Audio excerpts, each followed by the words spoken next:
Try to imagine going through today without using a single number. No time, no price, no quantity, no age, no phone number, no calendar date. It sounds almost impossible because numbers are woven into nearly every decision you make without you even realizing it. But there was a very long stretch of human history when numbers as we understand them today simply did not exist. And by the end of this video, you'll understand exactly how early humans somehow managed to keep track of the world around them without ever counting the way you do right now. It's tempting to assume counting is something so basic that humans have always done it exactly the way we do today. 1, 2, 3, 4, 5. Clean, simple numbers building on top of each other. But that system took an enormous amount of time to develop. Early humans didn't start with numbers. They started with something much simpler: comparison. Instead of asking how many of something existed, early humans were far more likely to ask whether there was enough or not enough. Enough food for the group, enough firewood for the night, enough space in the shelter. This might sound like a small difference, but it completely changes how the brain approaches quantity. You don't need to count to 12 to know something is missing. You just need to notice that what you have now looks different from what you had before. This is actually where many researchers believe the earliest form of human counting began. Not with numbers, but with matching. If a group had a certain number of spears, they might keep an equal number of stones as a kind of physical backup memory. If a stone was missing later, they immediately knew something was wrong, even without knowing the exact number involved. Now, compare that to how you experience quantity today. You glance at your phone and instantly know it's 14% battery. You check your bank account and see an exact number down to the last cent. Numbers today are precise, instant, and abstract. You don't need physical objects to represent them. They exist entirely as symbols in your mind. Early humans had none of that convenience. Quantity for them was something you had to physically demonstrate, not something you could simply state. As human groups grew slightly larger and needs became more complex, simple comparison alone wasn't enough anymore. This is likely when early tally systems began to develop. Small marks scratched onto bone, wood, or stone. Each mark representing one single unit of something. A successful hunt, a number of days passed, a count of animals in a herd. This might seem incredibly primitive compared to modern math, but it represented a massive leap in human thinking. For the first time, humans were creating a physical symbol to represent an abstract idea. A single scratch on a bone didn't look like a deer or a day. It simply meant one of something existed.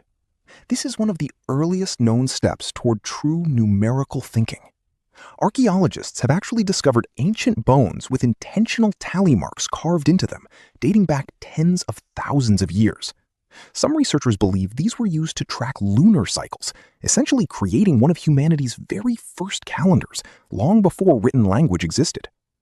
Early humans weren't just counting objects, they were beginning to track time itself, using nothing more than simple, repeated marks. Now, here's where things get genuinely interesting.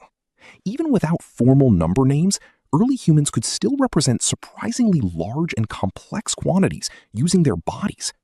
Fingers were an obvious and natural counting tool, but many early counting systems extended far beyond just fingers. Some groups used specific points on the hand, wrist, arm, shoulder, and even face as a way to count much higher than 10, using a repeatable physical sequence everyone in the group understood. This is remarkably similar to something you still do today, without thinking about it. When someone asks how old you are, and you're very young, you probably held up fingers before you could say the actual number out loud. Your body understood quantity before your brain had fully connected it to language. In many ways, every human being briefly relives a tiny piece of this ancient counting stage during early childhood. As human societies grew larger, the need for more advanced counting systems became unavoidable.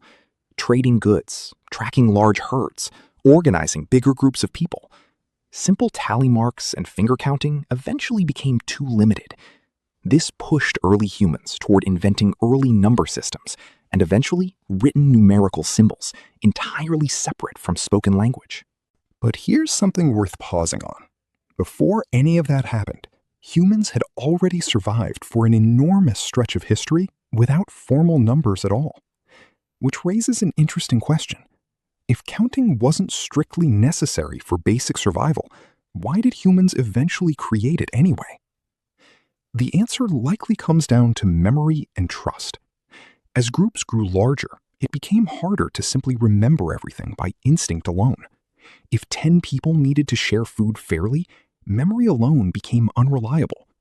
A physical or symbolic counting system removed the need to trust memory completely. It created something objective, something everyone could check and agree on without relying on one single person's recollection. This is strikingly similar to why modern systems still rely so heavily on numbers today. Contracts, receipts, bank statements. None of these exist because humans suddenly became bad at trusting each other. They exist because numbers create an objective, shared reference point that memory and personal trust alone cannot fully provide. Early tally marks on bone and modern digital records are solving the exact same fundamental human problem, separated by tens of thousands of years. There's also a fascinating psychological reason humans needed numbers, beyond just survival logistics. The human brain has a natural limit on how many individual items it can instantly recognize without counting. Most people can glance at a small group of objects and instantly know there are 3 or 4 without consciously counting them. But once quantity increases beyond that small range, the brain can no longer instantly process it. It requires actual counting. This natural limitation likely pushed early humans toward developing counting systems out of necessity rather than convenience. Once herds, trade goods, or group sizes exceeded what the brain could instantly recognize at a glance, humans needed an external method to keep accurate track. Numbers essentially became an extension of memory itself, a tool built specifically to work around a natural limitation of the human mind. Now, imagine what your life would actually look like without any of this.